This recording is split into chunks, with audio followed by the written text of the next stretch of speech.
right, so I'm standing here with Chris Thompson on Shannon Stratum's birthday. How are you feeling?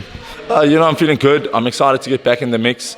Obviously I fought a week ago, and tomorrow we go back into fight week, and I fight next week Wednesday. So, it's a big blessing to be active.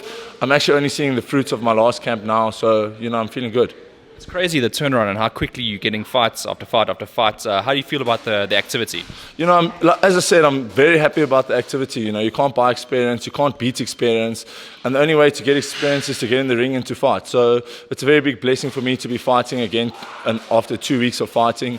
And if I can continue to do that, I'll be grateful. And as you get up, obviously you don't have the ability to fight, whatever, call it 6-7 times a year. It has to slow down a little bit. But for now, while I can, I'm really enjoying the experience and getting in the ring as often as possible. Let's talk about your previous opponent, Musa Ajibu. You took care of him in 3 rounds. It looked like easy work for you, was it? Yeah, it was easy work. To be honest, I was a little bit rushed. I could have slowed down the pace a little bit, but I wanted to knock him out clean. I wanted to do it in the later rounds. There were a couple of slips and a couple of knockdowns that weren't counted, but it was easy work for me. He was a lot lighter than me, so I could feel his power couldn't hurt me. So I rushed it a little bit, but that's what experience is all about. You learn how to want to get rid of somebody, but do it at the correct pace. So that's what I learned from that fight. Yeah, I mean, in round 2, just looking back, you mentioned rushing. Why do you think in the moment you chose to do that? To be honest, I didn't respect his power. He hit me one time with a bowling overhand right, and I felt it and I ate it. And so I thought, well, if he wants to mix it up, let's mix it up. If the power is in anybody's hands, it's in my hands. And as we saw, it was. 3 rounds, knocked him down 5 times. So that's why I took the risk. It was a calculated risk. Would I do it again in that fight? Yes, I would. Because, in that instance, you feel like you could have knocked him out maybe? Yeah, 100%. If I had hit him clean, he was going to go. I was hitting him clean to the body, but I wanted to knock him out, flush, get a proper, nice, good highlight knockout. But unfortunately, he just took the pounding and went down. All right, let's talk about your next opponent. You'll be fighting in Tanzania again against a Ugandan fighter. How much do you know about him? I don't know much about him. I know he's the WBF African champion, the heavyweight African champion. That's all I know about him. Shannon did the studying for this guy. I think he's going to be very similar to Musa. He's going to be on the back foot a lot. He's going to try and counter me off the back. So, we've got a game plan that's going to work, and I'm planning to stop this guy and move on to the next one. As far as I did my research, he's also a cruiserweight that's moving up to heavyweight like yourself. Is it a recent move, or has he been at heavyweight for a while? Yeah, he won the WBF Africa title in the beginning of the year. So I think he moved up recently, just as recently as what I've moved up into the heavyweight division. And there's a lot of guys doing that because, to cut down to 90, if you're 98 kilos lean or 97 kilos lean, it's difficult to drop those 7 kilos. Is it good for your performance? It's probably not good for your performance to be dropping all that weight. Late in the rounds you get tired, and I think a lot of guys feel better picking up the weight or walking around onto their fighting weight. And you're no stranger to Tanzania. You've been there before. This will be your second fight in Tanzania. Happy? Yeah, to be honest with you, I enjoyed fighting in Tanzania. The people there love boxing. They support boxing. Boxing is really big there. It's actually the second biggest sport in the country. And last time they hosted us extremely well. So, I'm excited to go back there. I'm excited to fight. I'm excited to perform. I actually feel I perform better when I'm away from South Africa, when there's not a home crowd, when there's people against you and, you don't really know people. So the pressures aren't, for me, I find the pressure is not too high. So I prefer being on the trot, fighting, traveling. You get to use this talent to see the world. It's a beautiful thing. Were you disappointed to miss out on the opportunity to go to Bulgaria? Yeah, this COVID it's really difficult, not just for me as an athlete, for, all athletes, around the world. So I'm understanding about it. It's very frustrating. We have everything in line, we have contracts in place, and then, you get travel restrictions.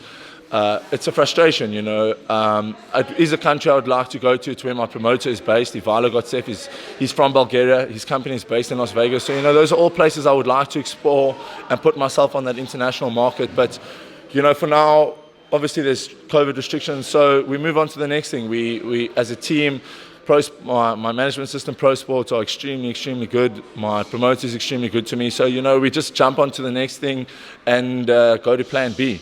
And that's why we're going to be fighting in Tanzania and looking for another W. You mentioned modestly after your last fight that you're still a work in progress. I think a lot of people look at you and they're thinking, okay, who's going to be fight this guy, fight this guy. For you, what is a realistic approach? Yeah, look, obviously this is my third fight in the heavyweight division. I am a work in progress. Am I better than every other heavyweight in our country? Most definitely. Am I good enough to beat those top guys? Right now, no, I'm not. I've had 13 pro fights. That's why we're building the experience. I fought 2 weeks ago. I'm fighting now again.